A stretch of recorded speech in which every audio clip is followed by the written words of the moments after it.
Hi, I am Diksha Tiwari and this is Pacific learning. आज के हम सेशन में डाइजेस्टिव सिस्टम को कवर करेंगे, जो कि ह्यूमन फिजियोलॉजी का बहुत ही इंपॉर्टेंट सेक्शन है। ये सीटेट, यूपीटेट जैसे टीचिंग एग्जाम्स के लिए बहुत ही इंपॉर्टेंट टॉपिक है। साथ ही में ये उन एग्जाम्स के लिए भी इंपॉर्टेंट है जिसमें general science important role play करता है। So without wasting our time, let's begin. सबसे पहले जान लेते हैं डाइजेशन होता क्या है। Digestion naturally occurring food stuffs को डिफ्यूजिबल फॉर्म में कन्वर्ट करने का एक प्रोसेस है। हमारी बॉडी में हम जो भी चीज़ें खाते हैं उसे सिंपलर यूनिट्स में कन्वर्ट करने के प्रोसेस को ही डाइजेशन कहते हैं। इसमें आपके डिफरेंट स्ट्रक्चर्स, डिफरेंट रीजन बहुत ज़्यादा इंपॉर्टेंट है, जिसमें आप एलिमेंट्री कैनाल के डिफरेंट रीजन्स और उनके फंक्शंस के बारे में पढ़ेंगे। साथ ही इनके साथ कुछ डाइजेस्टिव ग्लैंड्स हैं जो कि बहुत इंपॉर्टेंट हैं। उनके द्वारा सीक्रेट किए गए जूसेस जो होते हैं वो बहुत इंपॉर्टेंट होते हैं फॉर डाइजेशन प्रोसेस। इस सेशन में हम लोग एलिमेंट्री कैनाल के डिफरेंट स्ट्रक्चर्स के बारे में पढ़ेंगे और उनके फंक्शंस के बारे में पढ़ेंगे। साथ ही हम टू इंपॉर्टेंट डाइजेस्टिव ग्लैंड्स के बारे में पढ़ेंगे, जो कि है लीवर एंड पेंक्रियाज। सबसे पहले जान लेते हैं एलिमेंट्री कैनाल क्या है। एलिमेंट्री कैनाल एक मस्कुलर ट्यूब है जो कि स्टार्ट होता है माउथ से एंड एंड होता है एनस पर। इसमें डिफरेंट रीजन में इसके साइज, इसका स्ट्रक्चर अलग होता है और उसके फंक्शंस भी अलग होते हैं। कई जगहों पे ये हाईली कॉइल्ड स्ट्रक्चर में पाया जाता है, फॉर एग्जांपल स्मॉल इंटेस्टाइन। तो बारी बारी से हम इनके डिफरेंट सेक्शंस के बारे में पढ़ते हैं। Okay, so without wasting our time, let's begin. सबसे पहले एलिमेंट्री कैनाल के ऊपर हम अगर बात करें, जहाँ से हम किसी भी फूड को इंजेशन करते हैं, उसका वो होता है आपका माउथ कैविटी या फिर माउथ ओरल कैविटी। इसमें आपके तीन इंपॉर्टेंट पार्ट हैं, एक है टंग, दूसरा है टीथ एंड तीसरा है सलाइवरी ग्लैंड। टंग आपका मस्कुलर होता है एंड हेल्प करता है ये चिविंग में, मिक्सिंग में सलाइवा के साथ फूड को। इसके बाद हम टीथ को बहुत ही अच्छे से डिस्कस करके पढ़ेंगे, डिफरेंट टीथ के बारे में पढ़ेंगे, उनके फंक्शन के बारे में पढ़ेंगे एंड डिफरेंट सलाइवरी ग्लैंड्स के बारे में भी पढ़ेंगे। सबसे पहले हम टीथ की बात कर लेते हैं इसमें। तो टीथ हो गया आपका ये जो सबसे ऊपर वाला पार्ट आपको दिख रहा है, टीथ को दो पार्ट में अगर हम डिवाइड करें, तो ये जो ऊपर वाला पार्ट है यानी कि दिस वन, इसको हम क्राउन पार्ट कहते हैं। और जहां से गम्स स्टार्ट है इसको हम रूट पार्ट कहते हैं, क्योंकि टीथ के रूट्स होते हैं यहाँ पे। ठीक है, these are the roots of the teeth. तो यहाँ पे मैं अगर बात करूँ, ये जो आपको व्हाइट स्ट्रक्चर दिख रहा है, दिस इज योर एनिमल। ये आपका हार्डेस्ट पार्ट होता है, यानी ये बोन से भी बहुत ज़्यादा हार्ड होता है। हार्डेस्ट पार्ट होता है आपका, हार्डेस्ट सब्सटेंस होता है बॉडी में। ठीक, इसे हम एनिमल बोलते हैं। जस्ट इसके नीचे जो लेयर होती है वो होती है डेंटिन की। डेंटिन भी आपका बहुत हार्डर होता है, बोन से तो हार्ड होता है बट ये एनिमल से हार्ड नहीं होता है। ओके, तो ये एक स्ट्रक्चर हो गया। यानी इसके जस्ट अंदर पल्प कैविटी होती है, जिसमें हमारे ब्लड कैपिलरीज मौजूद होते हैं डिफरेंट, जो कि आपके ट्रांसपोर्टेशन का काम करते हैं। जैसा कि आप यहाँ पे पल्प कैविटी देख सकते हो रेड कलर के स्ट्रक्चर में। इसमें अलग अलग आपके ब्लड कैपिलरीज दिख रहे होंगे, जिनके थ्रू ट्रांसपोर्टेशन होता है न्यूट्रिएंट्स का। एंड एट लास्ट आप नीचे ये बोन जैसा स्ट्रक्चर देख रहे होगे, जो कि सपोर्ट कर रहा है रूट को। इसे हम कहते हैं सीमेंट, क्योंकि ये सपोर्टिव नेचर का है, ये सपोर्ट कर रहा है हमारे टीथ के रूट्स को। और यहाँ पे ये ब्लड वेसल्स, जैसा कि मैंने आपको बताया, ये ब्लड वेसल्स हैं आपको रेड एंड ब्लू कलर के जो यहाँ पे दिख रहे हैं। ठीक है, नेक्स्ट है आपका, इसमें अगर मैं बात करूं डिफरेंट टाइप ऑफ टीथ की, तो ये है फर्स्ट ऑफ ऑल इंसीजर। ये आपका चीजल शेप का होता है एंड इसका मेन जो फंक्शन होता है वो कटिंग यानी काटने के काम आता है। एंड नेक्स्ट है कैनिन। कैनाइन जो होते हैं वो टियरिंग का काम करते हैं। ठीक है, चीज़ों को फाड़ना वगैरह जो भी होता है, ये बहुत ही शार्प एंडेड होते हैं, बहुत ही ज़्यादा कॉनिकल स्ट्रक्चर होता है इनका, तो टियर करने के काम आता है। जो दो लास्ट के आपके टीथ हैं, ये हैं आपके प्रीमोलर्स एंड मोलर्स, जो टाइप हैं आपके दो। ये आपके बेसिकली ग्राइंडर्स और क्रशर्स होते हैं, बट इन दोनों में से जो ज़्यादा आपका लार्जर सरफेस एरिया वाला क्रशर और ग्राइंडर होता है वो मोलर होता है, इसीलिए इसको हम प्रिंसिपल ग्राइंडर और क्रशर कहते हैं।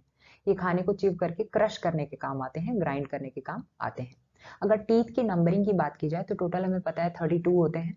एंड अगर मैं इसको हाफ जॉ में डिवाइड करूं, यानी अगर मैं अपर जॉ की बात करूं और एक साइड वाले जॉ की बात करूं, तो उसमें आपके 2+1+2+3 यानी 2 incisors, 1 canine, 2 pre molar and 3 molars मौजूद होते हैं। यानी ये टोटल हो गए 8 हाफ जॉ में, यानी कि ऊपर के टोटल यानी अपर जॉ में आपके 8+8 16 एंड बिलो जो आपके लोअर जॉ हैं उसमें भी आपके हो गए 16, यानी टोटल हो गए आपके 32।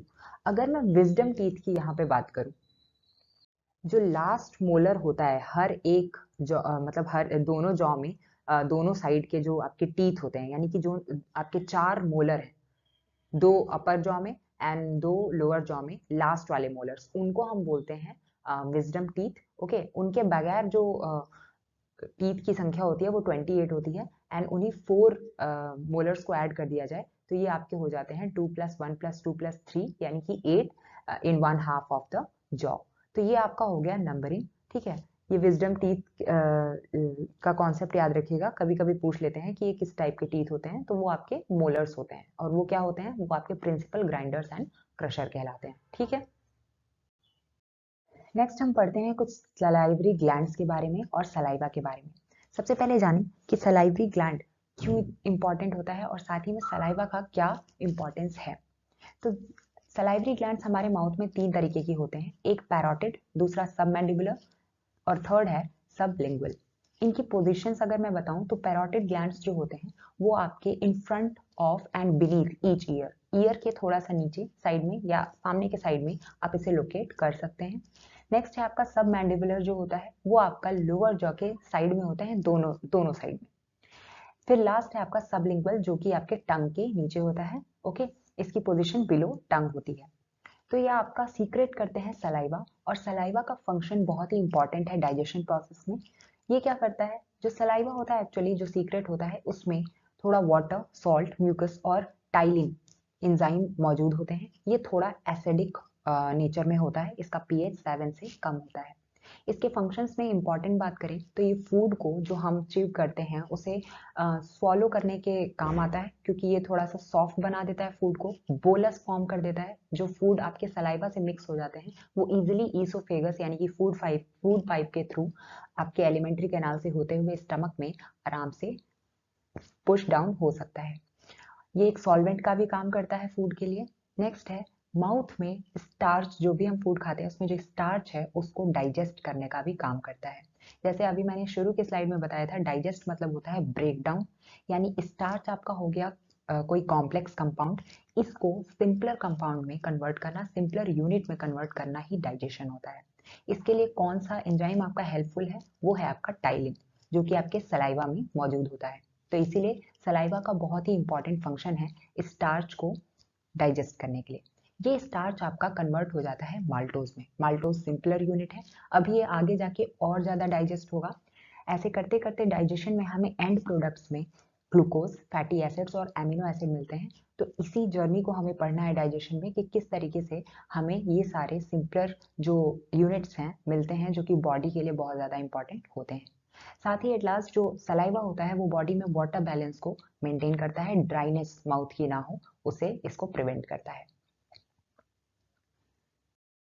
नेक्स्ट हम पढ़ते हैं, ये है हमारा ईसोफेगस का स्ट्रक्चर। मैंने कहा एलिमेंट्री कैनाल, कहा था एलिमेंट्री कैनाल अलग अलग रीजन में अलग अलग स्ट्रक्चर के होते हैं। कहीं पे स्टमक की तरह ऐसे स्वॉल पोजीशन में है, स्वेल पोजीशन में है, कहीं पे कुछ ज़्यादा ही कॉइल्ड फॉर्म में है, जैसे कि आपके स्मॉल इंटेस्टाइन में आप देख सकते हो। तो यहाँ पे इस तरीके से इस डायग्राम को दिखाया गया है कि ताकि आपको हर एक पार्ट अच्छे से दिखे। तो हम बारी बारी से इसके पार्ट्स को देख लेते हैं। सबसे पहले आपको जो टॉप पे दिख रहा है वो है आपका ईसोफेगस, देन आपका यहाँ पे है स्टमक, आफ्टर दैट ये जो आपके हैं ये लीवर है, जो ब्राउन स्ट्रक्चर आपको दिख रहा है। लीवर के अंदर ही साइड में गॉल ब्लैडर होता है जिसमें बाइल जूस स्टोर करने का फंक्शन बहुत इंपॉर्टेंट है, उसके बारे में हम अभी पढ़ेंगे।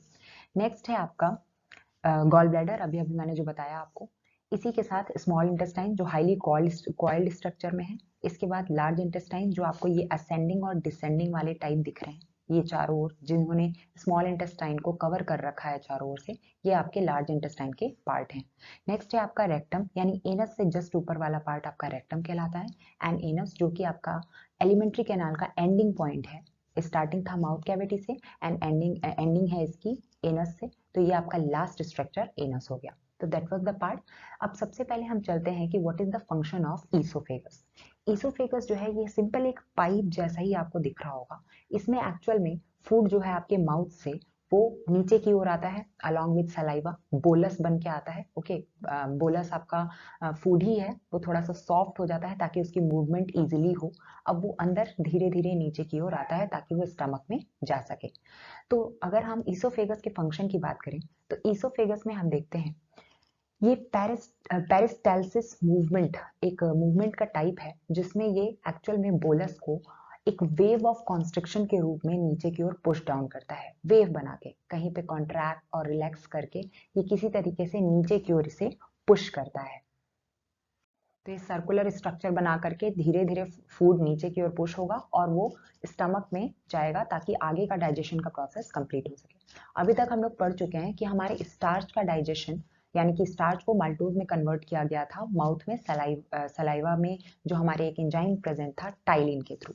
नेक्स्ट हम पढ़ेंगे स्टमक का क्या फंक्शन होता है। तो स्टमक की मैं अगर बात करूं,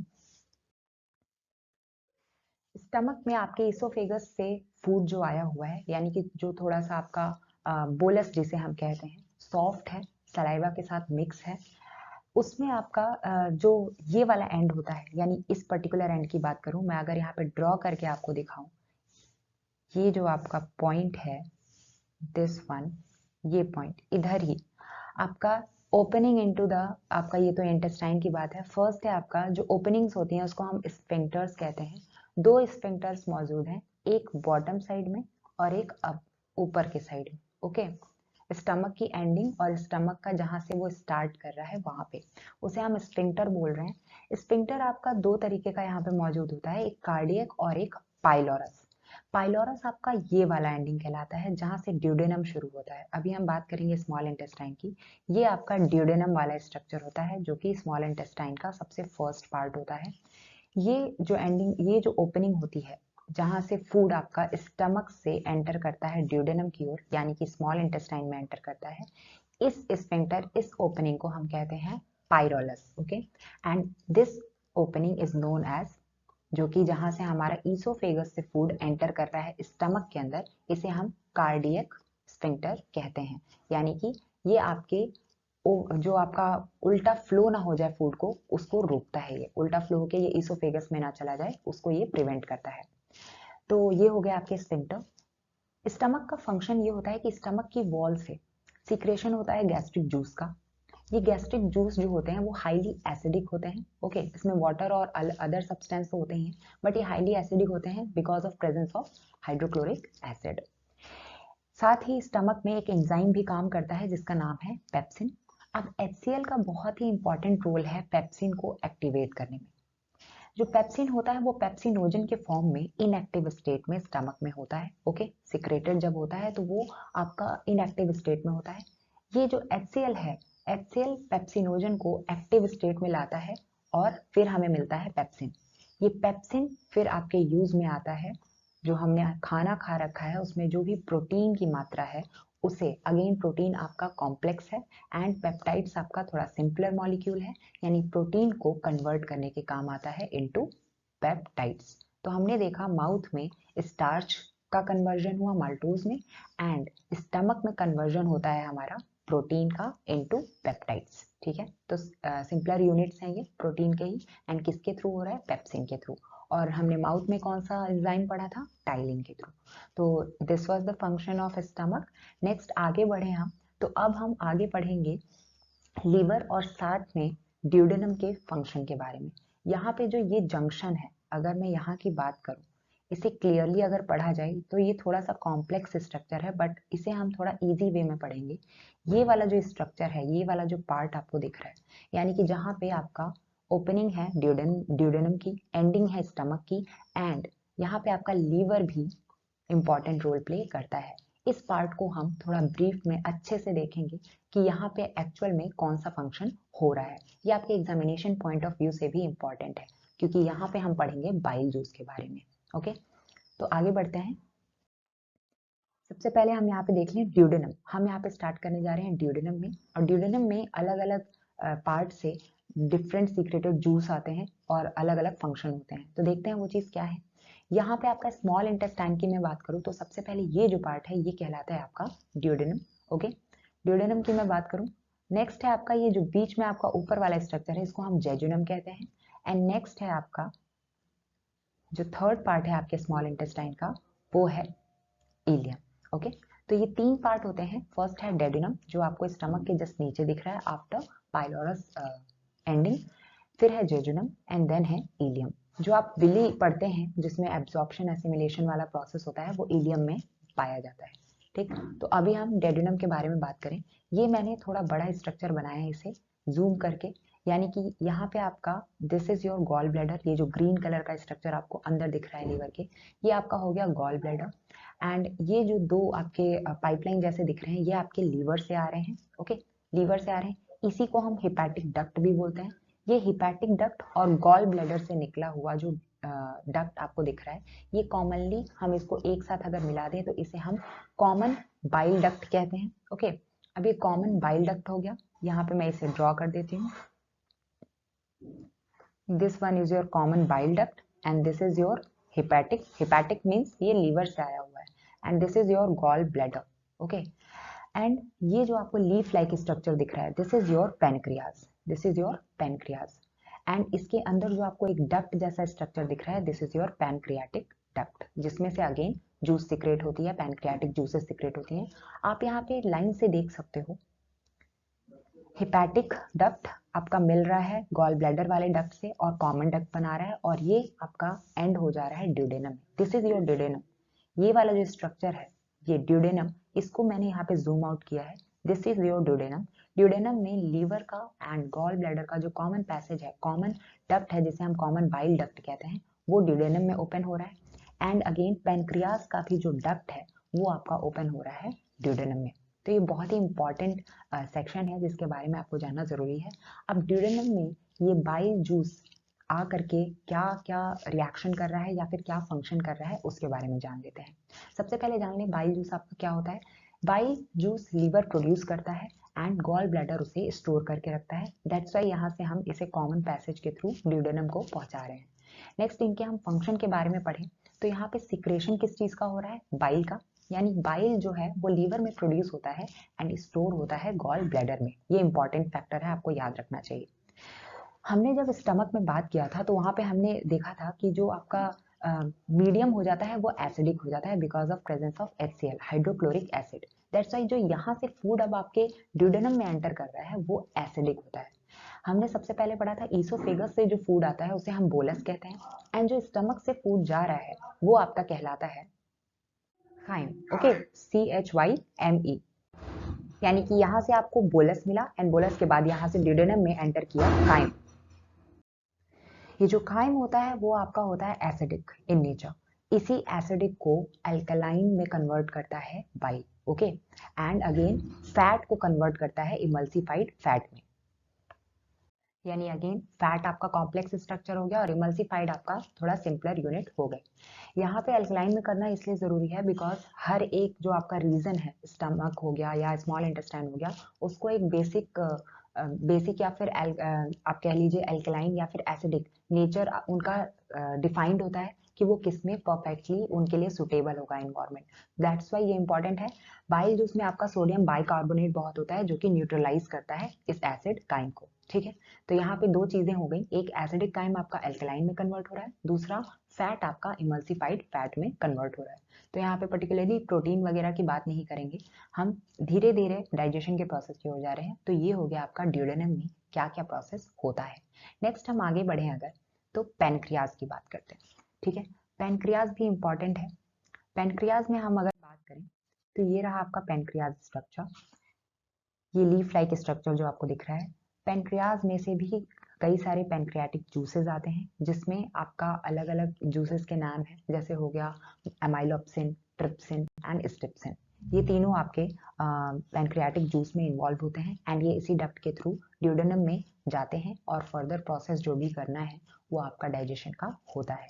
ऊपर हमने लीवर और गॉल ब्लैडर का प्रोसेस पढ़ लिया, अभी हम पैनक्रियाज का देख रहे हैं कि फंक्शन क्या है। पैनक्रियाज हमने पहले ही ग्लैंड में पढ़ा था कि ये एंडोक्राइन और एक्सोक्राइन दोनों तरीके का ग्लैंड होता है, यानी डक्टलेस और विद डक्ट दोनों होता है इसके पास। ठीक है, तो यहाँ पे जो पैनक्रियाटिक जूस है वो डक्ट के थ्रू ड्यूडेनम में जा रही है। नेक्स्ट इसमें सबसे पहले हम बात करें कि एमाइलोप्सिन का क्या फंक्शन होता है। जो भी आपके लेफ्ट ओवर स्टार्च हैं उनको कन्वर्ट करता है ये किसमें, माल्टोज में। आपके माउथ में भी स्टार्च का कन्वर्जन हुआ था माल्टोज में, यहाँ पे भी जो भी लेफ्ट ओवर स्टार्च हैं उनका कन्वर्जन होता है आपके माल्टोज में। ये कौन प्रोसेस करता है, ये प्रोसेस करता है आपका अमाइलोप्सिन। ये एंजाइम होते हैं और बहुत ही इंपॉर्टेंट एंजाइम्स होते हैं, ठीक है। ये इनहेंस करते हैं रिएक्शन को, यानी कि जो भी डाइजेशन हो रहा है उस प्रोसेस को फास्टर करते हैं। नेक्स्ट है आपका जो भी आपका प्रोटीन या फिर पेप्टाइड्स बन के स्टमक में तैयार हुआ है या फिर प्रोटीन जो बच गया है यानी कि डाइजेस्ट नहीं हुआ है, वो आगे चल के इन पैनक्रियाज में जो रिलीज हो रहा है ट्रिप्सिन, ट्रिप्सिन एंजाइम है, वो इसे कन्वर्ट करता है एमिनो एसिड में। जो हमें पेप्टाइड स्टमक में मिला था या फिर जो भी फूड मॉलिक्यूल में प्रोटीन मौजूद है, उन दोनों को ही ये ट्रिप्सिन कन्वर्ट करता है एमिनो एसिड में। यानी again this is your complex structure and इसे कन्वर्ट कर दिया सिंपलर यूनिट में, जो कि हमें फाइनल प्रोडक्ट में इंपॉर्टेंट है। अगेन हमें अभी अभी इमल्सिफाइड फैट मिला था, ठीक है। किसकी वजह से? हमने पढ़ा था बाइल जूस की वजह से हमें फैट इमल्सिफाइड फैट के रूप में यानी सिंपलर यूनिट ऑफ फैट मिल गए, हमें स्मॉलर यूनिट ऑफ फैट मिल गए। इसको स्टिप्सिन जो कि आपका पैनक्रियाज रिलीज करता है, सिक्रेट करता है, उसे कन्वर्ट कर देता है फैटी एसिड में एंड ग्लिसरॉल में। आप एक चीज दिमाग में जरूर याद रखना कि जो हमारा हम भोजन खाते हैं उसमें बेसिकली क्या क्या होता है? स्टार्च होता है, प्रोटीन होता है एंड फैट होता है। डायरेक्टली हम इसे डाइजेस्ट नहीं कर सकते, ओके। तो इससे हमें डायरेक्टली एनर्जी नहीं मिल सकती, चाहे वो फैट हो, चाहे वो स्टार्च हो, चाहे वो प्रोटीन हो। इसे हमें डाइजेशन के प्रोसेस से सिंपलर यूनिट में कन्वर्ट करना होगा।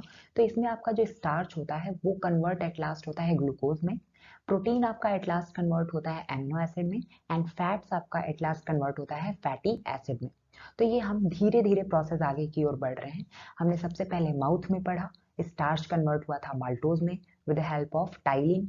देन हमने इसोफेगस में कुछ कन्वर्जन नहीं होता, केवल मूवमेंट होता है। उस मूवमेंट का नाम हमने पढ़ा पेरिस्टालसिस, यानी कि कॉन्स्ट्रिक्शन हो रहा है, वेव लाइक नीचे की ओर पुश हो रहा है। और उसमें फूड को हम बोलस कहते हैं क्योंकि सलाइवा से मिक्स होकर वो बहुत ही सॉफ्ट स्ट्रक्चर बन चुका है। देन स्टमक में एसिडिक मीडिया होता है HCl के प्रेजेंस की वजह से, एंड वहां पे एंजाइम का नाम होता है आपका पेप्सिन, जिसकी वजह से प्रोटीन पेप्टाइड्स में कन्वर्ट होते हैं। देन हम आगे बढ़ते हैं ड्यूडेनम की ओर। ड्यूडेनम में आपके 3 अलग अलग स्ट्रक्चर्स हैं, जैसे गॉल ब्लैडर का एक पाइप है, देन लीवर का एक डक्ट है, ये दोनों मिलके कॉमन डक्ट बना रहे हैं जिसे हम कॉमन बाइल डक्ट बोल रहे हैं। देन पेनक्रियाज का भी एक डक्ट है जो ओपन हो रहे हैं एक साथ ड्यूडेनम में। ड्यूडेनम में ये सारे प्रोसेसेस हो रहे हैं, यानी बाइल से हमारा जो स्टमक से एसिडिक काइम आया था उसको अल्कलाइन बना रहा है, because bile juice have sodium bicarbonate in it, इनके पास होता है ताकि वो न्यूट्रलाइज कर सकें इसे, ताकि आगे का प्रोसीजर अच्छे से हो सके। एंड पेनक्रियाज रिलीज करते हैं 3 तरीके के जूस, एक हो गया अमाइलोप्सिन, एक हो गया ट्रिप्सिन, एक हो गया स्ट्रिप्सिन। ये बारी बारी से आपका जो लेफ्ट ओवर स्टार्च है, माउथ में स्टार्च जो बच गया था कन्वर्ट होना, उसे माल्टोज में कन्वर्ट करता है। जो भी प्रोटीन लेफ्ट ओवर है या फिर जो भी पेप्टाइड्स बन के तैयार हुए हैं उनको फर्दर कन्वर्ट करता है एमिनो एसिड में, कौन? ट्रिप्सिन। एंड स्ट्रिप्सिन का फंक्शन है जो हमने अभी अभी इमल्सिफाइड देखा, फैट देखा था, बाइल जूस ने कन्वर्ट किया था फैट को, वो कन्वर्ट हो जाता है फैटी एसिड एंड ग्लिसरॉल में, ओके। तो अभी हम धीरे धीरे देख रहे हैं कि डिफिजिबल मैटर हमें धीरे धीरे मिल रहा है। नेक्स्ट हम आगे बढ़ते हैं स्मॉल इंटेस्टाइन के नेक्स्ट पार्ट में। यानी स्मॉल इंटेस्टाइन का फर्स्ट पार्ट ड्यूडेनम हमने पढ़ लिया। जेजुनम अधिकतर आपका एम्प्टी होता है, पोस्टमार्टम वगैरह जो भी होता है डेथ के बाद, उसमें जेजुनम हमेशा एम्प्टी ही मिलता है, ठीक है। तो बेसिकली इसका फंक्शन उतना नहीं है, ये मूवमेंट के काम आ रहा है, प्रेशर इंक्रीज कर रहा है एंड फूड को नीचे इलियम में ट्रांसपोर्ट कर रहा है, ठीक है। तो यहाँ पे आ गया आपका इलियम, जो भी आपका ये लोअर साइड वाला स्मॉल इंटेस्टाइन है। इलियम की मैं बात करूँ तो इलियम का जो फंक्शन होता है वो आपका होता है बहुत ही इंपॉर्टेंट। यहाँ पे आपके अलग अलग इंटेस्टाइनल जूस एक्ट करते हैं एंड जो भी हमारा न्यूट्रिएंट लेफ्ट ओवर न्यूट्रिएंट्स बचे हैं कन्वर्ट होने के लिए, कंप्लीट कन्वर्जन यहाँ पे किया जाता है डिफिजिबल मैटर में, ताकि डाइजेशन कंप्लीट हो सके। तो डाइजेशन का प्रोसेस आपके स्मॉल इंटेस्टाइन के इसी पार्ट में कंप्लीट होने की ओर है। हम इसे लास्ट में पढ़ लेते हैं। इलियम के ही वॉल से जो हमने विली एक पढ़ रखा है, विली का आपका एब्जॉर्प्शन में बहुत इंपॉर्टेंस होता है। जब हम ये फूड पूरा कन्वर्ट कर लेंगे डिफ्यूजिबल मैटर में, फिर उसका एब्जॉर्प्शन कैपिलरीज में होना जरूरी है, बिकॉज न्यूट्रिएंट का पूरे बॉडी में ट्रांसपोर्ट होना जरूरी है। तो वो जो एब्जॉर्प्शन प्रोसेस होता है उसमें हम विल स्ट्रक्चर पढ़ेंगे अभी थोड़ा सा कि उसका क्या फंक्शन होता है। वो एक फिंगर लाइक स्ट्रक्चर होते हैं, ठीक है, जो कि मौजूद होते हैं आपके इलियम में, इनर लाइनिंग होती है इलियम की, और वहीं से आपका उधर ही आपकी इनर लाइनिंग में इंटेस्टाइन के इलियम के आपके कई सारे जूसेस सिक्रेट होते हैं, जो कि आपके erepsin, maltase, sucrase, lactase and lipase. ठीक है, तो ये आपका जो भी प्रोटीन एंड पेप्टाइड्स है उसे एट लास्ट जो भी लेफ्ट ओवर बाकी है, इससे पहले के पेनक्रियाज में तो हम देख ही चुके हैं ट्रिप्सिन कन्वर्ट कर रहा था, इसी के साथ एरिप्सिन भी आपका यही काम करता है, जो भी आपके लेफ्ट ओवर प्रोटीन है या फिर पेप्टाइड्स हैं उनको और सिंपलर यूनिट यानी कि एमिनो एसिड में कंप्लीटली कन्वर्ट कर देता है। नेक्स्ट है आपका माल्टेज, यानी कि जो हमें स्टार्च से अभी तक माल्टोज हम कवर कर रहे थे, रिकवर कर रहे थे, इस माल्टोज को एट लास्ट कन्वर्ट कर देता है ये ग्लूकोज में, which is a simple sugar, हम जानते हैं। देन सुक्रोज जो भी हमें मिला है उसे सुक्रेज नाम का जो भी एंजाइम है वो कन्वर्ट कर देता है अगेन ग्लूकोज एंड फ्रुक्टोज में। लैक्टोज को कन्वर्ट कर देता है lactase into glucose and galactose में। एंड फैट्स जो भी आपके हैं लेफ्ट ओवर या फिर इमल्सिफाइड फैट, इन सब को लिपेज जो है वो कन्वर्ट कर देता है फैटी एसिड एंड ग्लिसरॉल में। यानी कि एट लास्ट हमें ये इंपॉर्टेंट प्रोडक्ट्स मिल चुके हैं जिसमें amino acid from protein, glucose from starch and fatty acid and glycerol from fat हमने रिकवर किया है ड्यूरिंग डाइजेशन प्रोसेस। एंड यहाँ पे आपका इलियम प्रोसेस जो होता है इलियम का वो खत्म होता है। इलियम के ही अंदर हम फिंगर लाइक स्ट्रक्चर देखते हैं, कुछ ऐसा होता है। ओके, ये कुछ इस तरीके से होता है और इसके आसपास कई सारे कैपिलरीज मौजूद होते हैं नेटवर्क लाइक में। ठीक है, ये उतना ज्यादा बनाना तो थोड़ा हार्ड है। तो यहाँ पे इस स्ट्रक्चर का, ये फिंगर लाइक स्ट्रक्चर के होते हैं, ऐसे ऐसे होते हैं। ठीक है, अब ये इस स्ट्रक्चर के क्यों होते हैं? ताकि ये जो न्यूट्रिएंट्स हमें मिले हैं, एमिनो एसिड हो गए, ग्लूकोज हो गए, फैटी एसिड हो गए, ये सिंपलर जो हमें प्रोडक्ट्स मिल रखे हैं, इन्हें हमें ब्लड स्ट्रीम में या फिर पूरे बॉडी में ट्रांसपोर्टेशन के लिए फर्दर एसिमिलेशन प्रोसेस के लिए आगे बढ़ाना जरूरी है। ओके, ब्लड कैपिलरीज में डालना जरूरी है। तो दो तरीके के आपके ट्रांसपोर्टेशन सिस्टम होते हैं, एक हिपैटिक होता है, एक लिम्फेटिक होता है। अभी हम आगे के स्लाइड में इसे पढ़ेंगे। बट यहाँ पे क्या होता है, ये इस शेप का इसलिए है ताकि ये आपका सरफेस एरिया बढ़ा सके फॉर एब्जॉर्प्शन प्रोसेस। इससे क्या होगा, ये बहुत ज्यादा आपका कर्वी नेचर का है, कर्वी स्ट्रक्चर है, तो इससे आपका सरफेस एरिया बढ़ेगा एंड हर पॉइंट पे एब्जॉर्प्शन प्रोसेस ज्यादा से ज्यादा हो पाएगा। अगर ये स्ट्रेट होता है ना, इसे अगर हम स्ट्रेट लाइन बना दें और इसी को हम इस तरीके से ऐसे स्ट्रक्चर दे दें फिंगर लाइक, ठीक है, तो इसको जब हम स्ट्रेच करेंगे तो ये आपका तार बड़ा बनेगा, यानी ये ज्यादा सरफेस एरिया प्रोवाइड कर रहा है in comparison to straight line. इसीलिए फिंगर लाइक स्ट्रक्चर में होते हैं ताकि सरफेस एरिया ज्यादा मिले फॉर एब्जॉर्प्शन ऑफ न्यूट्रिएंट्स, जो भी हमें ये प्रोडक्ट फाइनल प्रोडक्ट मिला है from ileum. Okay, now next हम पढ़ लेते हैं लार्ज इंटेस्टाइन के बारे में थोड़ा सा। इसमें हम बढ़ते हैं लार्ज इंटेस्टाइन की ओर। लार्ज इंटेस्टाइन में आपके ये कुछ स्ट्रक्चर्स आपको दिख रहे हैं यहाँ पे। इसमें है आपका कोलॉन, सीकम। ओके, ये कोलॉन के दो पार्ट्स हैं, तो इसे हम बारी बारी से अभी पढ़ लेते हैं। ये कुछ स्ट्रक्चर्स हैं आपके।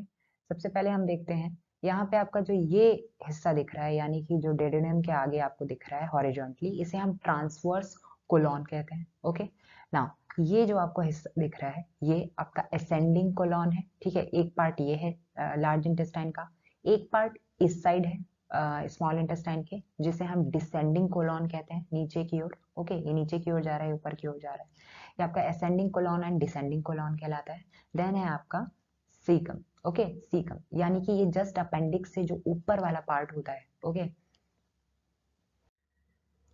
एंड यहीं पे आपका ये जो स्मॉल इंटेस्टाइन है वो आकर के लार्ज इंटेस्टाइन में मिलता है, यानी कि यहाँ पे जो पॉइंट बनता है वो जंक्शन होता है लार्ज इंटेस्टाइन और स्मॉल इंटेस्टाइन का। तो ये सीकम की बात हो गई। कोलॉन आप ये सरफेस देख रहे हैं, एक ट्रांसवर्स हो गया और दो असेंडिंग एंड डिसेंडिंग हो गए, है ना। ये ब्रॉडर होता है इलियम से, ठीक है, और कंप्लीट लेंथ जो होता है आपका लार्ज इंटेस्टाइन का वो 1.5 लगभग मीटर होता है। एंड हमने स्मॉल इंटेस्टाइन के बारे में पढ़ा ही था जब हमने पहले पढ़ा था कि उसका जो लेंथ होता है वो होता है लगभग 7 मीटर। ओके, और वाइडनेस उसकी होती है लगभग 2.5। तो यहाँ पे ये जो है आपका स्ट्रक्चर कोलॉन वाला वो आपका वाइडर होता है स्मॉल इंटेस्टाइन से। ठीक है, तो इधर हो गया आपका कुछ स्ट्रक्चर्स जो कि आपके लार्ज इंटेस्टाइन के पार्ट हैं। नेक्स्ट ये जो आपको अपेंडिक्स वाला पार्ट दिख रहा है, ये थोड़ा सा, इसको वर्मी फॉर्म भी कहते हैं, है ना, बहुत नैरो वॉर्म जैसा स्ट्रक्चर है इधर। और ये आजकल क्या है, ये फंक्शनलेस है, इसका वेस्टिजियल है, ये कोई फंक्शन नहीं है इसका मॉडर्न टाइम में। ठीक है, लास्ट पार्ट आपका जस्ट एनस, जो ये लास्ट पॉइंट होता है आपका एलिमेंट्री कैनाल का, उससे ऊपर वाले पार्ट को हम रेक्टम कहते हैं। ओके, अब हम अगर फंक्शन की बात करें तो सिंपल है, डाइजेशन में इसका कोई रोल नहीं होता, कोई एंजाइम सीक्रेट नहीं करता, ठीक है, न्यूट्रिएंट को भी ये कोई कन्वर्जन नहीं दे रहा है, सिंपल ये वाटर को एब्जॉर्ब कर लेता है एंड थोड़ा बहुत जो अनडाइजेस्टेड फूड है सॉलिड फॉर्म में उसको एब्जॉर्ब करता है एंड जो आपका फीकस तैयार होता है उसको सेमी सॉलिड बना देता है, ठीक है, जो कि रेक्टम से होता हुआ एनस में फिर ये डिफिकेशन प्रोसेस आपका कंप्लीट हो जाता है, यानी वेस्ट को आप ये इजेशन करता है इसका, ठीक है, एक्सक्रीट करता है। तो ये आपका हो गया, जो फीकस होता है उसमें आपका वाटर सबसे ज़्यादा होता है, ठीक है, 75% तक वाटर आपके मौजूद होते हैं इसमें एंड सॉलिड मैटर्स जो होते हैं उसमें आपके फैट रफेज एंड प्रोटीन्स के कुछ पार्ट हो गए या फिर कुछ डेड बैक्टीरिया हो गए, वो सारे आपके डिफिकेशन में शामिल होते हैं जो कि एनस के थ्रू आपके बाहर की ओर जाते हैं, ठीक है। तो ये पूरा प्रोसेस हो गया आपका लार्ज इंटेस्टाइन में क्या होता है। बेसिकली डाइजेशन में लार्ज इंटेस्टाइन का कुछ खास रोल नहीं है, ये केवल आपका एब्जॉर्ब कर रहा है वाटर को एंड इसे बाहर की ओर इजेक्ट कर रहा है, ठीक ना।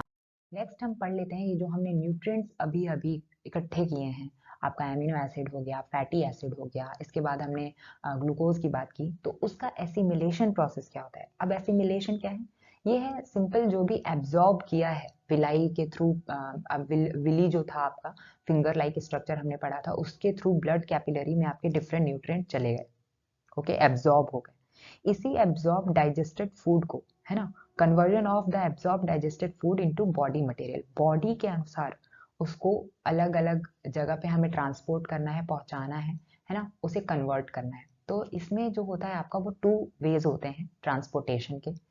फूड जो होता है वो ट्रांसपोर्ट होता है एक हिपैटिक पोर्टल वेन्स के थ्रू, हिपैटिक मतलब liver portal veins, okay, and lymphatic system. Lymphatic system आपने सर्कुलेटरी सिस्टम में पढ़ा होगा कि अलोंग विद जो आपका circulatory system, main circulatory system होता है जिसमें आप आर्टरीज और वेन्स के बारे में पढ़ते हो, उसके साथ साथ एक और आपका पैरेलल सर्कुलेटरी सिस्टम चलता है, लिम्फेटिक सिस्टम, जिसमें हम अभी फैट्स के एसिमिलेशन की बात करेंगे। तो सबसे पहले हम हिपैटिक की बात करें तो इसमें हम बेसिकली लीवर का इंपॉर्टेंस देखते हैं। जो आपका सिंपल शुगर होता है, ग्लूकोज हो गया, एमिनो एसिड हो गया, विटामिन एंड मिनरल्स हो गया, ये आपका इसी पोर्टल वेन्स के थ्रू चला जाता है लीवर में, ओके। अब लीवर में क्या होता है, ग्लूकोज के साथ आपका जो एक्सेस ग्लूकोज है, बाकी ग्लूकोज तो आपका यूज हो रहा है एनर्जी प्रोड्यूस करने के लिए, जो आपका एक्सेस ग्लूकोज है उसको कन्वर्ट कर दिया जाता है लीवर के द्वारा ग्लाइकोजन में, ठीक है। ये टेम्पररी स्टोर होता है in the form of glycogen, इसी प्रोसेस को ग्लाइकोजेनेसिस कहते हैं। ये कहाँ हो रहा है, लीवर में हो रहा है। इस प्रोसेस को यानी कि conversion of glucose to glycogen is known as glycogenesis, जो कि लीवर के थ्रू किया जा रहा है। नेक्स्ट है, जब भी ये जो टेम्पररी स्टोर किया गया है, जब भी जरूरत पड़ती है ग्लूकोज की बॉडी को, तो इस ग्लाइकोजन को वापस से ग्लूकोज में रिकन्वर्ट कर देते हैं, अगेन इसी हिपैटिक सोर्स की ही बात कर रहे हैं एंड इस प्रोसेस को ग्लाइकोजेनोलिसिस कहते हैं, ठीक है। ये थोड़ा सा आपस में मिल रहा है, हमने फूड एंड न्यूट्रिएंट में इसे थोड़ा सा डिस्कस किया था। तो एक प्रोसेस है ग्लाइकोजेनेसिस जिसमें ग्लूकोज को ग्लाइकोजन में कन्वर्ट कर रहे हैं एंड एक प्रोसेस है ग्लाइकोजेनोलिसिस जिसमें हम ग्लाइकोजन जो कि स्टोर किया हुआ था उसको वापस से जरूरत पड़ने पे ग्लूकोज में कन्वर्ट कर रहे हैं। तो ये हो गया ग्लूकोज का साइकिल। नेक्स्ट है एमिनो एसिड जो बनके तैयार हुआ था, उसका क्या होता है। तो हम एमिनो एसिड को स्टोर करके नहीं रख सकते। एक और से कह लें तो एमिनो एसिड आपके बिल्डिंग ब्लॉक्स होते हैं, है ना, बॉडी के लिए, ग्रोथ के लिए बहुत इंपॉर्टेंट होते हैं, इनको स्टोर करके नहीं रखा जाता। एक प्रोसेस है डीएमिनेशन, इसमें क्या होता है, जो एक्सेस एमिनो एसिड है, ठीक है, कुछ तो आपके बिल्डिंग ब्लॉक्स आपके बॉडी में जो भी ग्रोथ की जरूरत है उसमें काम आए, बाकी जो एक्सेस एमिनो एसिड है उसको लीवर कई पार्ट में तोड़ देता है, ब्रोकन कर देता है, ठीक है, ब्रेक कर देता है। अब ये किस किस पार्ट में करते हैं, तो आपको मालूम है कि एमिनो एसिड में आपका कई सारे पार्ट्स हैं, नाइट्रोजनस पार्ट होता है, यूरिया वाला पार्ट होता है, तो जो नाइट्रोजन कंटेनिंग एमिनो एसिड होते हैं कन्वर्टेड इनटू यूरिया, ठीक है, और वो एक्सक्रीशन के थ्रू बाहर इजेक्ट कर दिया जाता है। जो भी नाइट्रोजन कंटेनिंग होता है एमिनो एसिड उसको यूरिया में कन्वर्ट कर देते हैं एंड जो बाकी पार्ट उसका बचता है वो आपका ग्लूकोज में कन्वर्ट हो जाता है, ठीक है। अगेन जो नाइट्रोजन कंटेनिंग एमिनो का ग्रुप होता है, एमिनो एसिड का जो एमिनो ग्रुप होता है नाइट्रोजन का, उसे यूरिया में कन्वर्ट कर देते हैं और वो आपका एक्सक्रीशन के थ्रू निकल जाता है एंड जो बाकी पार्ट है उसको, जो कार्बोहाइड्रेट वाला पार्ट है, उसे ग्लूकोज में कन्वर्ट कर देते हैं, जो कि बॉडी के लिए इंपॉर्टेंट है। अगेन वही वाला प्रोसेस होता है आपका, ठीक है। ग्लूकोज को स्टोर करना है तो स्टोर करेंगे ग्लाइकोजन के फॉर्म में या फिर बॉडी को एनर्जी के लिए यूटिलाइज करेंगे, ठीक है, ग्लूकोज का यूटिलाइजेशन होगा। नेक्स्ट हम पढ़ते हैं, ये हो गया आपका कंप्लीट कि ग्लूकोज एंड एमिनो एसिड कैसे ट्रांसपोर्ट होता है, कैसे उसका एसिमिलेशन होता है। नेक्स्ट लास्ट है आपका फैटी एसिड, यानी कि जो हमें फैट से मिला था, इमल्सिफाइड फैट से फैटी एसिड मिला था। ये आपका गट्स में एब्जॉर्ब होता है, ठीक है, और ट्रांसपोर्ट होता है बेसिकली आपके विली से जाता है लिम्फेटिक सिस्टम में। लिम्फेटिक सिस्टम जो कि आपका पैरेलल सर्कुलेटरी सिस्टम मैंने बोला था। Some fats are used in synthesis of certain compound in the body cells. Okay, तो बॉडी सेल्स के कुछ कंपाउंड्स हैं जिनके सिंथेसिस में फैट का यूज हो जाता है। एंड आपका ये कहिए कि और कुछ फैट आपके डिपॉजिट हो जाते हैं बिलो द स्किन, जैसा कि हमने एक टिश्यू के बारे में पढ़ा था, एडिपोज टिश्यू, जो कि स्टोर करता है फैट को, ठीक है। और फैट आपको मालूम है किस लिए यूज होता है, बॉडी को इंसुलेशन प्रोवाइड करता है बाहर के टेम्परेचर से, है ना, और फूड स्टोरेज भी होता है इसका। तो ये आपका एक्चुअल में एनर्जी भी प्रोवाइड करता है, बट एक्सेस अमाउंट में फैट नहीं खाना चाहिए, बिकॉज ये अलॉन्ग विद एनर्जी ये काफ़ी ज़्यादा डिमेरिट्स भी क्रिएट करता है बॉडी में, डिसएडवांटेजियस होता है हार्ट के लिए, हमारे वेसल्स के लिए, ठीक है। तो इसमें कार्डियक कुछ डिजीजेज होने लगते हैं अगर हम फैट्स ज़्यादा खाते हैं तो ये कुछ हमारे एसिमिलेशन के प्रोसेसेस हो गए, जिसमें हमने देखा कि glucose, amino acids and fatty acid को किस तरीके से जो एब्जॉर्ब किया है स्मॉल इंटेस्टाइन के इलियम पार्ट से, किसके थ्रू, बिली के थ्रू, जो फिंगर लाइक प्रोजेक्शन था, वहां से उठा करके जो कैपिलरीज थे हिपैटिक पोर्टल के थ्रू हमारा ग्लूकोज और एमिनो एसिड को लीवर तक पहुंचाया, और वहां पे लीवर ने जो भी फंक्शन करना था, यानी कि ग्लाइकोजेनेसिस का और डीएमिनेशन का जो प्रोसेस करना था वो किया। एंड फैटी एसिड को लिम्फेटिक सिस्टम के द्वारा ट्रांसपोर्ट किया गया, ठीक है। और कहाँ कहाँ स्टोर हुआ, स्किन के नीचे स्टोर हुआ, ये कुछ कंपाउंड बनाने के लिए यूटिलाइज किया गया इसे, ये हमने प्रोसेस पढ़ लिया एसिमिलेशन के अंतर्गत। तो ये जो भी एब्जॉर्ब्ड हमने फूड किया था with the help of villi from ileum, यानी which was the part of small intestine, वो किस तरीके से बॉडी में हमने यूज किया, अलग अलग उसके फंक्शन को देखा, वो आपका एसिमिलेशन में आ जाता है, ठीक है। डिफरेंट बॉडी मटेरियल में हमने कैसे डाइजेस्टिव फूड को कन्वर्ट किया, ये हमने देख लिया। तो that was the chapter about digestive system. Hope आपको सेशन अच्छा लगा होगा। एंड अगर आपको सेशन अच्छा लगा तो वीडियो को लाइक कीजिए, शेयर कीजिए, चैनल को सब्सक्राइब कीजिए। एंड जल्दी आपको कुछ देर में अभी रेस्पिरेटरी सिस्टम भी बहुत ही सिंपलर वे में मिल जाएगा। आप बहुत जल्दी से इन स्लाइड से बहुत आसानी से चीज़ों को रिवाइज कर सकते हो, क्योंकि इसे एनसीईआरटी का बेस मानिए, एंड कुछ आईसीएसई बुक्स को भी बेस बना करके ये कंटेंट तैयार किया गया है। सो आई थिंक आपको कंटेंट बहुत ही प्रिसाइज वे में अच्छा लगा होगा। सो मिलते हैं नेक्स्ट वीडियो में, तब तक के लिए थैंक यू।